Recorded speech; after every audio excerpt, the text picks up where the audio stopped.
Trust isn't given, trust isn't earned. Trust on a team doesn't come from ropes courses or trust falls. Trust is reciprocated. In other words, trust begets trust. Hey leader, David Burkus here, organizational psychologist and author of 4 best-selling books on helping leaders and teams do their best work ever. And in this episode, we're gonna talk about trust. Now, we know that trust is hugely important to team performance. We know that high trust teams outperform mediocre and low trust competitors, really because it's a whole lot easier for them to just get to work and they share information freely while these other teams are still jockeying for position and figuring out whether or not they can even trust each other. But a lot of teams struggle to develop trust. A lot of leaders struggle to build trust on their team. And one of the reasons for that really goes unrecognized is that there's actually 2 different types of trust. In terms of teams, there isn't just one aspect of do I trust you? There's 2 different ways we look to evaluate whether or not we trust each other. Now, the research on this comes from a fascinating study of teams both in a North American and an Asian context that found, surprise, surprise, that teams that trusted each other outperformed their other competitors. We already said that right at the intro. But these researchers took the time to distinguish between these 2 different types of trust, what they called cognition-based trust and also affect-based trust. And so in this episode, we're gonna have to look at each one in turn and tell you about why building that one is so important and also how to build it, because it's a little bit different depending on cognition or affect. Cognition-based trust is how much a team believes that other members of the team are competent and reliable. It's how well we know each other's strengths and weaknesses. It's how well we know who's gonna do what, and we trust that they're actually gonna deliver on those things. You could think of it as credibility or dependability. Teams that have cognition-based trust know they can rely on each other. And so assigning tasks and sharing information flows very freely. And there's a couple different ways that you can build cognition-based trust. And my favorite way is to hold huddles. Huddles is a term I use for what's often called a scrum or a daily stand-up. Scrum is a term from the world of agile software development. An agile team will engage in a regular daily stand-up or a scrum in which they circle together at the beginning of every period, usually a work day, and they answer a couple different questions. Teams huddle before they execute on a play. Now, in a daily stand-up, teams ask the same 3 questions often. What did I just complete? What am I focused on next? And what's blocking my progress? You don't have to use those questions, but I love them. I love them because they're a combination of giving a status update, here's what we've already done, while also talking about here's what we're focused on next, so we know that no one is dropping the ball, right? We get to see on a regular basis people are delivering on what they say they deliver, and we get to see them make new commitments that we can hold them accountable to next. But the question I love the most is what's blocking my progress? I love it because on a lot of teams with low cognition-based trust, people are hesitant to ask for help. They just want to show off how talented they are instead of putting the needs of the team over the needs of talent. And sometimes what the team needs is for you to signal your struggle early so that people can help you. And a question like what's blocking my progress is an invitation for people to share on a regular basis where they need help.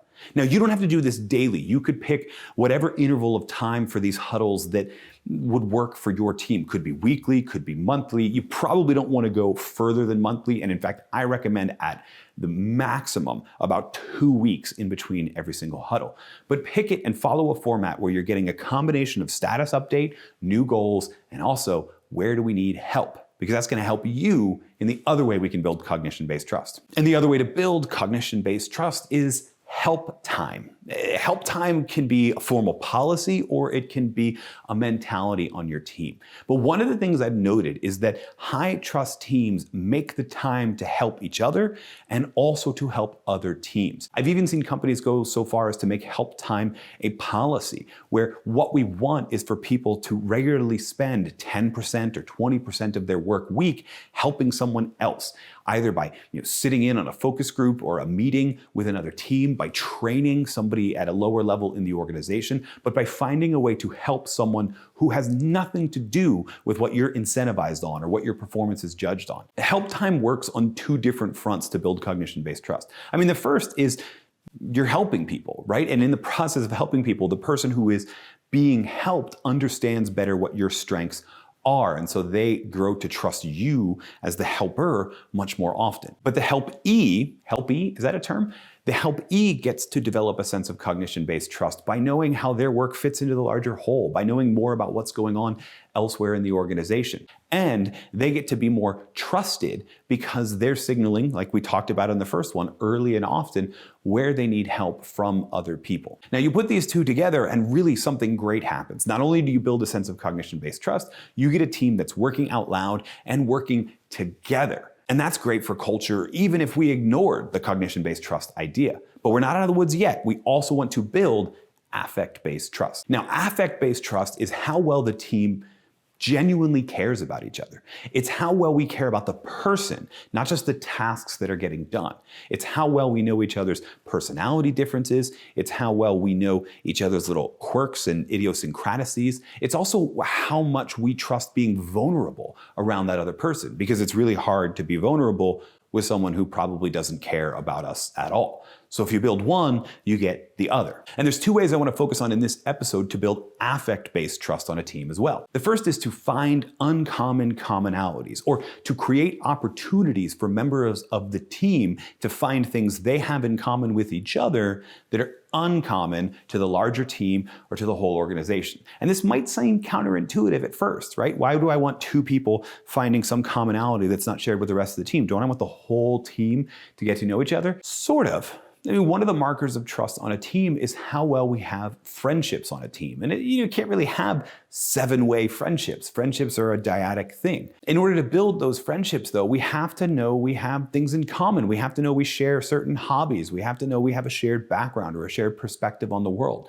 We know from a myriad of research that bonds begin with uncommon commonalities, and that teams that increase in affect-based trust create those opportunities. This could be structured through things like icebreakers or other games where people self-disclose to the level that they're comfortable, but this could also be by doing nothing at all. The beauty of time spent doing nothing at all is that people talk about things outside of work. They share about themselves, and when they share about themselves, they find things they have in common with other people on the team, and those uncommon commonalities turn into bonds, turn into friendships, and turn into more trust. The other way to build affect-based trust, and really this isn't what you create for your team to find it with each other, it's what you as a leader begin to do, and that is to share vulnerability. One of the most fascinating things about trust, the nature of trust between individuals and a whole team, is that trust isn't given, trust isn't earned. Trust is an upward cycle or a downward cycle in the case of distrust that begins with one person stepping out in faith and trusting someone with information, trusting someone with vulnerability. And when that person feels trusted, they respond with trustworthy behavior. Trust begets trust. And most teams are looking to a team leader or an influential member of the team, whether they have the title or not, to begin that cycle. So signal vulnerability. This doesn't mean you need to share incredibly personal information, right? We don't need to be talking about stuff that's really TMI. But share little vulnerabilities. Admit when you don't know something, or admit when you make a mistake. Admit when you're getting too emotional or when you're overwhelmed. Those little signals that you are willing to share more with the team than maybe prior team leaders did, or that they're sharing with each other, are a signal to the team that you trust them with privileged information. And they'll respond not only to feeling trusted with trustworthy behavior themselves, they'll usually respond by signaling vulnerability to the group as well. And over time, that builds a group-wide affect-based trust. Now, if you followed along this far, you probably know I left something out. At the top, I shared about a study that distinguished between two different types of trust, cognition-based trust and affect-based trust, and how both of them increased performance on teams. But you're smart enough to know that one of them probably worked better.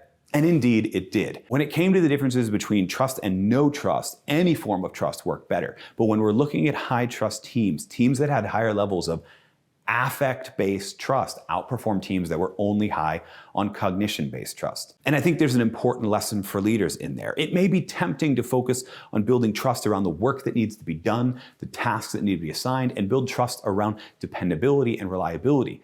but people need to know they work with people, not just work on projects. And so we need to be focused on building that affect-based trust, and it won't build itself. But when you begin that cycle, when you signal vulnerability, and when you begin to find uncommon commonalities for members of your team, you'll actually create a team culture and an environment that's more trusting and more likely, even than cognition-based trust, to help people on the team do their best work ever. Oh, and one more thing. This whole episode, we talked about the importance of building trust on a team, but sometimes as a leader, you need to rebuild trust on your team, either by admitting your own mistake or when you take over a team where trust is at dangerously low levels. In that case, you're gonna wanna watch this video here on how to rebuild trust on a team. Watch the video, it'll give you a blueprint for how to start building that trust that begets more trust.